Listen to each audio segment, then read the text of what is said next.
Craft, design, and launch NFTs effortlessly across multiple blockchains. From generating high-quality visuals to enhancing audio, scripting, and minting digital assets, Call AI's advanced tools empower creators of all kinds, developers, designers, artists, and innovators alike. Now available on mobile, Call AI brings everything you need into one seamless platform, giving you the power to create anytime, anywhere. Click the link at the top and start off with the recap of TD Jakes, man, because a lot of people, man, were, when the whole Diddy situation happened, a lot of people started bringing his name up. They said he was at the parties, and I was talking, and some people were thinking that he may have faked it. Some people were saying maybe it was God who did it. What's your thoughts on that? Because TD Jakes, he was on stage. He came out yesterday and he spoke, but he appeared to have some type of a medical issue. He didn't talk about it, but he did say he had emergency surgery. What's your take on it, man? Is it karma? Is it the Lord? Is he faking it for sympathy? What's your take? Well, if it's the Lord and it's karma, it ain't my place to judge that motherfucker. That ain't my spot, right? See, this is the internet, man. The internet, it allows motherfuckers to say whatever they want. When I first saw it, it looked like a stroke to me. We've seen something like that before firsthand. Getting surgery, I don't remember surgery coming from strokes. Maybe they do, maybe they don't. Right. But I don't have nothing against the dude. Like, okay, yeah, it's funny when we talked about him maybe having some romantic involvement with Diddy. That ain't illegal. It's just nasty, and it's funny, right? And when you talk about him and what he represents, when you talk about the negative side of church and the negative side of preaching, he represents some of that. It's just no getting around that shit. You know what I mean? You out here just using the Lord's name to grab you the newest Escalade or the newest, exotic vehicle and multi-million-dollar mansion and shit like that. I don't go for that. But when I see a dude, matter if I like him a lot, like him or not, sitting there, shit, how do we know? Maybe dying in the middle of the stage, man. I'm just like, yo, hopefully he cool, man. Outside of the bullshit, he ain't never scammed me because I ain't never allow him to. And if he gay, let him be gay. But nah, I hope he good, bro. That's all I got to say. Yeah, it's like one thing with the internet stuff is like some of it be outlandish, but some of it be having some little bit of merit to it sometimes. And sometimes it takes a little bit of time for us to kind of see, was Diddy hitting him from the back? I'm not sure. This is a disgusting sight to even talk about. But if he's a pastor, what are you doing at a Diddy party? Right. Anyway, but nevertheless, man, I'm like you. I don't have nothing against the man or whatever. It's more so the whole institution. And I feel like, I'm not going to say that it's karma, because who am I to make that judgment that it's karma from the Lord? But it's kind of ironic. I always talk about, and you probably been seeing this growing up, like the Benny Hinn's and these people who will be on in the morning and pretend like they was healing people, man. And we thinking that's real. Yep. And they bringing people in on wheelchairs, and they instantly, now, can you get healing? Yes, you can be healed. Like, it's like, say if you got a disease, you start eating right, you start exercising. But I can't just touch you and heal you. God damn, I wish, boy. Or I can't just, if you're blind, I can't just say, yo, boom. Eyes. You know what I mean? And that's the stuff they've been selling. Not to say that TD Jakes was doing that, but he's cut from that cloth, more so the prosperity doctrine, that whole situation. So I wish the best for the man, but I do know that there are a bunch of scoundrel snakes in that industry. And I'm not excluding him from that, because I really do feel like he is one of those people who have profited off the poor, just selling them some bullshit ass hope for years and years and years. And then the funny part, and I'll reiterate this again, people talk about prayer. You went to the doctors, you went to the hospital to get that treatment. Prayer didn't help you. There's no shot to anybody that has a religion or anything out there.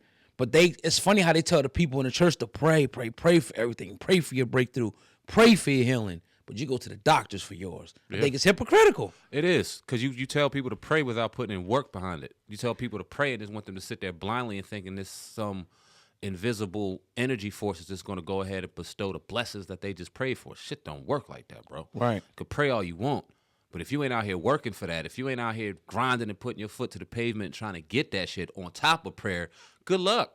Right. Good luck. How many people do you know, how many people do we not know that has prayed for money and prayed for wealth and prayed to get out their situation? They died in that situation because they ain't put in no fucking work. Right. Now, as far as, I think as far as even the church industry and how pastors, they've been exposed more and more for the negative side in 2024 more than ever. And I think that if we kind of take anything out of this situation, let's stop putting our money and putting our faith and putting all of our power into these people, same people that got the same blood and make the same mistakes as we do, to look for your blessings and look for your guidance and look for your answers as if there's some type of Messiah or something. That's a nigga just like we are. Pretty much. You know what I mean? So hopefully he's good, though. Did you hear about the Ice Cube talking about the Friday script? I did. That they turned it down. I was hearing that the way they had it set up, or the way he had it set up, is that they were supposed to go to rehab. Did you hear that? Mm-hmm. And they turned it down. That Smokey, and you know the character's probably better than I do. Yeah. And Ice Cube's character was supposed to go to rehab, and Smokey's actually going to be one of the therapists or something there. Yeah. The counselors. How do you feel about them turning that down, Hollywood? How do I feel about them turning it down? I would honestly have to look at how much money the last Friday after next brought in. The third installment of next Friday. Even though we thought I personally thought it was funny as hell.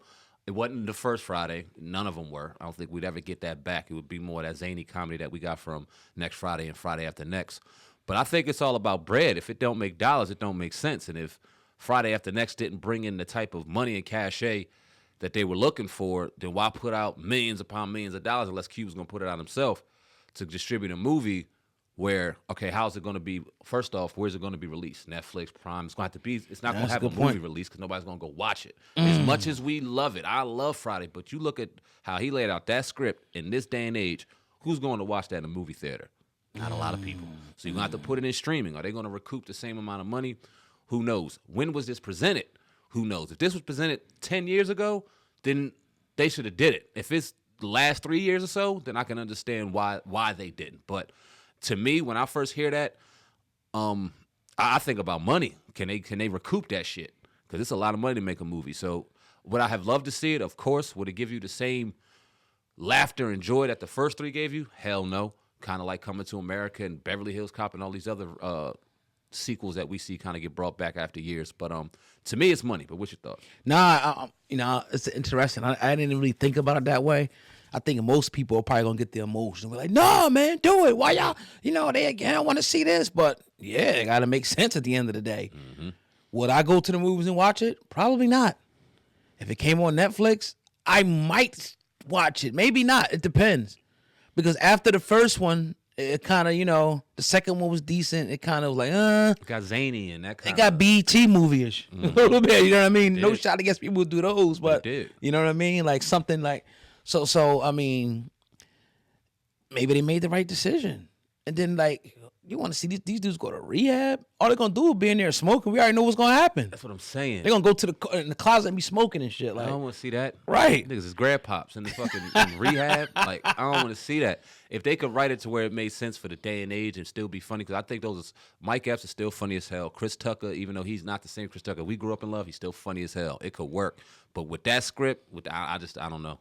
Yeah, and shout out to Ice Cube for always pushing the envelope, but this might not be it, my dude. This might be something that you got to sit on. Word.